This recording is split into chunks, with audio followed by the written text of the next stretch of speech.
आप फसाद कराने वाले हिंदू हैं, हम सौहार्द फैलाने वाले हिंदू हैं। यह बुनियादी फर्क है। धार्मिक संपत्तियों को कब्जा करने की एक कोशिश है। इसलिए इस बिल पर न हिंदू को खुश होना चाहिए, न सिख को खुश होना चाहिए, न ईसाई को खुश होना चाहिए, क्योंकि नंबर सबका आएगा।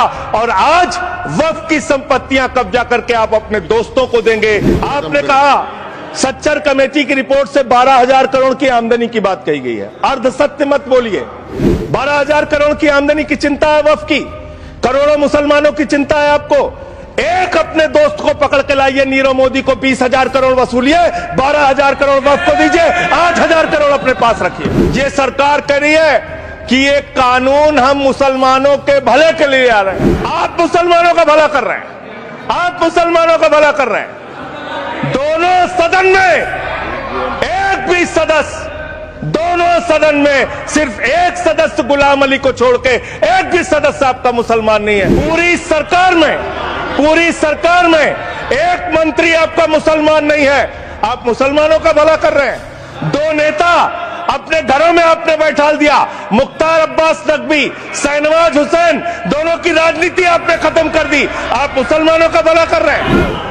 आप तो वो लोग हैं जिन्होंने प्रभु श्री राम के मंदिर में भी घोटाला किया। मान्यवर, ये लोग राम मंदिर में घोटाला करने वाले लोग हैं। राम मंदिर की जमीन का चंदा खाने वाले लोग हैं सर ये लोग।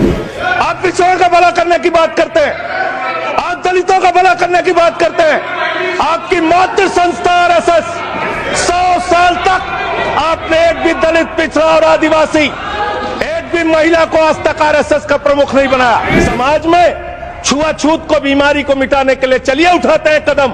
और अगले सत्र में एक बिल लेके आइए, जितने भी हिंदुओं की कमेटियां हैं, ट्रस्ट है, बोर्ड है, उन सारे ट्रस्ट और कमेटियों में 80% आरक्षण दलित, आदिवासी और पिछड़े हिंदुओं को दीजिए। आप बड़ी बड़ी बातें कर रहे हैं। ये सरकार कह रही है कि ये कानून हम मुसलमानों के भले के लिए आ रहे हैं।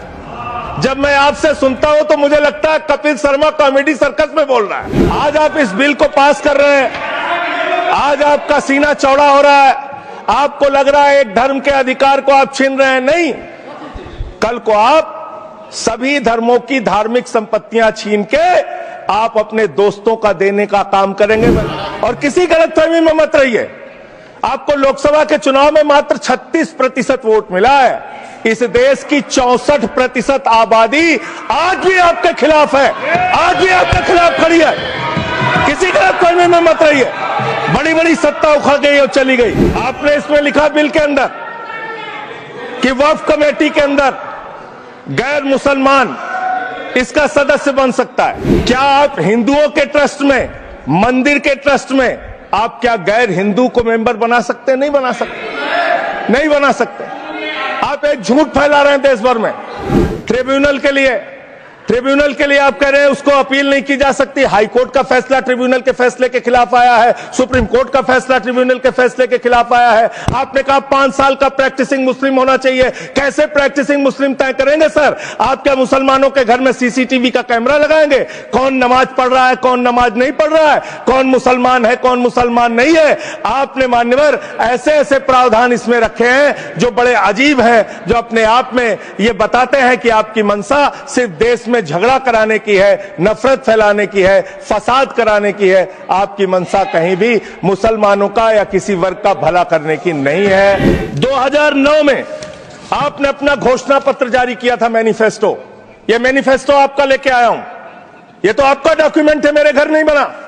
इस मैनिफेस्टो में लिखा है इन्होंने कि 2009 के मैनिफेस्टो में लिखा है कि वक्फ की जमीनों पर जो अवैध कब्जे हुए हैं, के.आर. रहमान की कमेटी की रिपोर्ट के हिसाब से हम मुस्लिम धर्म गुरुओं के साथ बातचीत करके उसको खाली कराने का काम करेंगे।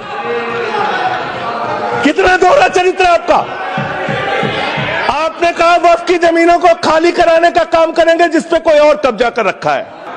2020 में मान्यवर इस भारत की सरकार ने, मोदी जी की सरकार ने शपथ पत्र दिया सुप्रीम कोर्ट में। से क्या लिखा हुआ है?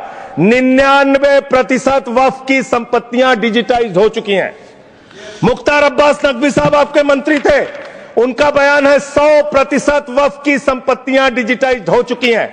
तो जब आप सारी संपत्तियां डिजिटाइज कर चुके हैं, सब कुछ ऑनलाइन कर चुके हैं वामसी पोर्टल में, सारे कागजात जांच चुके हैं, तो क्या आप फसाद कराने के लिए फिर से कागज मांग रहे हैं? फसाद कराने के लिए आप फसाद कराने के लिए कागज मांग रहे हैं? आप फसाद कराने वाले हिंदू हैं, हम सौहार्द फैलाने वाले हिंदू हैं। यह बुनियादी फर्क है। ये काम आपने देश के अंदर बहुत अच्छा शुरू कर दिया। आप एक काम करते हैं, देखो मुसलमानों को ठीक कर रहा हूं, दूसरी तरफ महंगाई बढ़ रही है, नुकसान हिंदुओं का। 94 लाख करोड़ रुपए शेयर बाजार में डूब रहा है, नुकसान हिंदुओं का। 11 लाख बच्चे स्कूलों से बाहर निकल गए, नुकसान हिंदुओं का। तो मुसलमानों को ठीक करने के नाम पर आप नुकसान देश के करोड़ों हिंदुओं का भी कर रहे हैं। इसलिए ये सब बातें करके देश में आप नफरत फैला के ये सब झगड़े फसाद के काम मत कीजिए। और अंत में आपसे एक ही बात कहना चाहता हूं, अभी भी वो मौका है, इस बिल को जो गैर संवैधानिक है, जो बाबा साहब के संविधान के खिलाफ है, इसको वापस लीजिए। धन्यवाद।